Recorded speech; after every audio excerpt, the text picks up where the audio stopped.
നമസ്കാരം. ചാനലിലേക്ക് ആദ്യമായി എല്ലാവർക്കും സ്വാഗതം. ത്രയം തുടർക്കഥ ഭാഗം 25. ആശുപത്രിയിൽ നർമ്മദ രാവിലത്തേക്കുള്ള കഞ്ഞിയും കൊടുത്ത് പുറത്തെ വരാന്തയിൽ കാത്തുനിന്നു. തലേനാൾ ഭദ്രൻ വന്നിരുന്നു. അയാൾ മറുപടി അന്വേഷിച്ചു. അതുവരെ അയാളുടെ മുന്നിൽ അപ്പയ്ക്കും അമ്മയ്ക്കും ഉത്തരം നൽകുവാൻ കഴിഞ്ഞിരുന്നില്ല. ഇപ്പോൾ പറയാൻ വ്യക്തമായ ഒരു ഉത്തരമുണ്ടായിരുന്നു. ഭദ്രൻ ഈ സന്തോഷ വാർത്ത മുതലാളിയെ അറിയിക്കട്ടെ എന്ന് പറഞ്ഞു. രാത്രി വീണ്ടും ഭദ്രൻ വന്നു.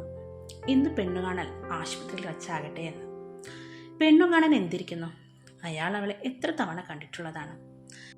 പാടത്തെ വരമ്പിൽ ചേറും ചെളിയുമായി നിൽക്കുന്ന നർമ്മദയെ രത്നാകറും ഭദ്രനും ആദ്യമായി കാണുകയല്ലല്ലോ. പക്ഷേ വിവാഹത്തിന് അതിൻ്റെതായ ചില ആചാരങ്ങളുണ്ടല്ലോ. അത് പേരിനെങ്കിലും ആയിക്കോട്ടെ എന്ന് രത്നാകരൻ്റെ കൽപ്പന. അയാൾക്ക് വേണ്ടി ഒരുങ്ങിക്കെട്ടി പൊട്ടുതൊട്ട് കൺമിഷ എഴുതി വരാനൊന്നും തനിക്ക് വയ്യ. നെഞ്ചിലെ ഭാരം കൊണ്ട് അവൾക്ക് ശ്വാസം മുട്ടുന്നുണ്ട്. ശംഭു അവനെല്ലാം പറഞ്ഞപ്പോൾ തലയാട്ടി അനുസരിച്ചു. ഒരു വാക്ക് എന്നോട് പറഞ്ഞില്ല. അവന് ഞാൻ ഒഴിഞ്ഞു പോകുന്നത് ഗുണമായി എന്നാണോ സ്വാമി? താഴേക്ക് നോക്കി നടന്നു പോകുന്ന രോഗികളെയും കൂടെ വന്നവരെയും മാറി മാറി നോക്കി അവൾ ആലോചിക്കുകയായിരുന്നു. ശംഭുവിന് ഒരിക്കലും നർമ്മദയെ വേണ്ടതല്ല. അവനെ കൊണ്ട് എൻ്റെ മനസ്സ് സമ്മതിക്കുകയായിരുന്നു. ചുരുക്കത്തിൽ എന്നേക്കാൾ വലിയ ത്യാഗമല്ലേ എൻ്റെ കുടുംബത്തിന് വേണ്ടി ശംഭു ചെയ്തത്? അതൊക്കെ അപ്പയും അമ്മയും അറിയുവാൻ പോകുന്നുണ്ടോ? എല്ലാവരും അവനോട് കടപ്പെട്ടിരിക്കുന്നു. ശംഭു വാശി പിടിച്ചാൽ താൻ ഒരിക്കലും ഇതിനൊന്നും നിർബന്ധതയാവില്ല. പക്ഷേ ശംഭുവിന് എന്നെ വേണ്ടെന്ന് പറഞ്ഞപ്പോൾ ആ മനസ്സ് എത്രത്തോളം തകർന്നിരുന്നു എന്ന് ഞാൻ അറിയുന്നു. ഞാനൊരു ചങ്ങലക്കുള്ളിൽ പെട്ടുപോയ ശംഭു, എന്നോട് പൊറുക്കൂ. അവൾക്ക് കണ്ണവ നിറഞ്ഞു. ചേച്ചി, സുജു പിറകിൽ നിന്ന് വിളിച്ചു. സുജുവും കൂടെ വന്നിരുന്നു, ആ മംഗളമുഹൂർത്തത്തിന് സാക്ഷിയാവാൻ. അവർ വന്നു. നർമ്മദയ്ക്ക് ഹൃദയം പിടിച്ചു. അവൾക്ക് അവിടെ നിന്നും ആ നിമിഷം ഇറങ്ങി ശംഭുവിൻ്റെ അടുത്തേക്ക് ഓടിപ്പോകാൻ തോന്നി. എന്താ, വരണില്ലേ? വരാം, നീ നടന്നോ സുജു? ശരി. സുജു പോയപ്പോൾ അവൾ കണ്ണുകൾ തുടച്ചു. നേരെ നടന്നു. അതുവരെ വാർഡിലായിരുന്ന കൺമണിയെ ഇന്ന് രാവിലെ മുറിയിലേക്ക് മാറ്റി. കല്യാണത്തിന് സംബന്ധിച്ചപ്പോൾ രത്നാകരൻ്റെ സന്തോഷം. മുറിയുടെ വാടകയെക്കുറിച്ച് ഇനി ആശങ്കയെ വേണ്ട. വാർഡിൽ വെച്ചുള്ള പെണ്ണ് കാണലിന് സ്വകാര്യത വളരെ കുറവാണല്ലോ. ആളുകളുടെ കണ്ണുകളെ കെട്ടിവെക്കാൻ പറ്റില്ല. ഒരു തരം വീർപ്പുമുട്ടലായിപ്പോകും രത്നാകരന്. ഇതാകുമ്പോൾ അപ്പയും അമ്മയും ഞങ്ങളും രത്നാകർ ഭദ്രനും മാത്രം. മുറിയുടെ അരികിൽ എത്തിയപ്പോൾ അട്ടഹാസ ചിരിയിട്ടു. ഈ ചിരിക്ക് പകരം ആ വായിൽ നിന്നും നിറയെ ആട്ടും തുപ്പും അവളും കൂടെ വേല ചെയ്യുന്ന പെണ്ണുങ്ങളൊക്കെ കേട്ടിട്ടുണ്ട്. ഇനിയിപ്പോൾ അയാൾ എന്നെ ആട്ടിത്തുപ്പില്ലല്ലോ. നർമ്മദ വാതിൽ പതുക്കെ തള്ളി. അപ്പ എഴുന്നേറ്റ് സാദരം അയാളെ വണങ്ങി നിൽക്കുകയാണ്. അമ്മ കട്ടിലിരിക്കുന്നു. കൺമണി കിടക്കുന്നു. സുജു കട്ടിലിൻ്റെ അരികിൽ ഒതുങ്ങി നിൽക്കുന്നു.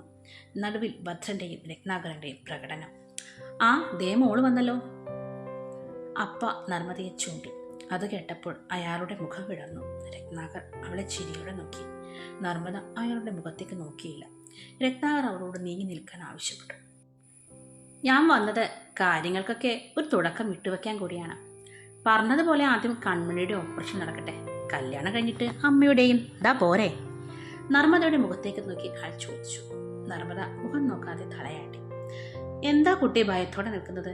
ഇനി മുതലാളിയെ പേടിക്കണ്ട. ഭദ്രൻ കുലുങ്ങിച്ചിരിക്കുകയായിരുന്നു. അയ്യോ, അതൊന്നും കൊണ്ടല്ല. ആദ്യമായിട്ടല്ലേ ഇങ്ങനെയൊക്കെ. അതിനെയാ മുതലാളി. അപ്പ തലചുറിഞ്ഞു പറഞ്ഞു. അതൊക്കെ മാറിക്കോളും. എന്നാലും എന്നോട് വിരോധമൊന്നും തോന്നണ്ടാട്ടോ. എന്നാലും നോക്കണേ, ഇത്ര അടുത്ത് കിടക്കുന്ന പെണ്ണിനെ തേടിയല്ലേ കണ്ണി കണ്ട നാട് മുഴുവൻ ഞാൻ പെണ്ണന്വേഷിച്ചത്. രത്നാകർ അതിശയിച്ചു. അതെ മുതലാളി, ഒരുപാട് നന്ദിയുണ്ട്. ആ, ഞാൻ പോയി ഡോക്ടറിനോട് സംസാരിക്കട്ടെ. ഓപ്പറേഷനുള്ള കടലാസോ മറ്റോ തയ്യാറാക്കിക്കൊള്ളാൻ പറയാം. ഇതെൻ്റെ വീട്ടിലെ നമ്പറാണ്. എന്തെങ്കിലും ഉണ്ടെങ്കിൽ ഇതിലേക്ക് വിളിക്കും. പിന്നെ എല്ലാ ദിവസവും വന്ന് കാര്യങ്ങൾ അന്വേഷിക്കാമല്ലോ. ശരി മുതലാളി. പോട്ടെ പെണ്ണേ. അയാൾ വാതിൽപ്പടിക്കിൽ നിന്നും തിരിഞ്ഞു നോക്കി നർമ്മദയോട് പറഞ്ഞു. അവൾ വെറുതെ പേരിന് തലയാട്ടിയതേ ഉള്ളൂ. എന്തൊരു തങ്കപ്പെട്ട മനുഷ്യനല്ലേ. ഇങ്ങേർക്കുള്ളിൽ ഇങ്ങനെ ഒരു മുഖം ഉണ്ടായിരുന്നല്ലോ ദൈവമേ. അപ്പം എല്ലാവരും കേൾക്കെ പറഞ്ഞുകൊണ്ട് നിലത്ത് വീണ്ടും കുത്തിയിരുന്നു. നർമ്മദയ്ക്ക് അവിടെ മുറിയിൽ നിൽക്കണോ പോകണോ എന്നറിയാൻ പറ്റാത്തൊരവസ്ഥയായിരുന്നു. ഒന്നും പറയുവാനില്ല. അവൾക്ക് അവളോട് തന്നെ വെറുപ്പായി തുടങ്ങിയിരിക്കുന്നു. അടുത്തത് കൺമണിയുടെ ഓപ്പറേഷനാണ്. അവളുടെ കണ്ണിലെ തിളക്കം കണ്ടോ?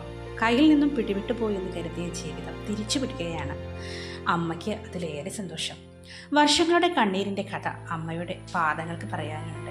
ഭൂമിയിൽ ഒരിക്കലും തൊടില്ലെന്ന് കരുതിയ ആ കാലുകൾ അവൾ നോക്കി. എന്നിട്ട് സ്വന്തം മനസ്സിലേക്ക് അപ്പോൾ ത്രയത്തിൻ്റെ 25-ാം ഭാഗം ഇവിടെ പൂർണ്ണമായി. എല്ലാവർക്കും കഥ ഇഷ്ടമായെങ്കിൽ ലൈക്ക് ചെയ്യുക, കമൻറ്റ് ചെയ്യുക, ചാനൽ സബ്സ്ക്രൈബ് കൂടി ചെയ്യുക. അപ്പോൾ കഥയുടെ അടുത്ത ഭാഗവുമായി വരും വരെ എല്ലാവർക്കും ബൈ. Thank you.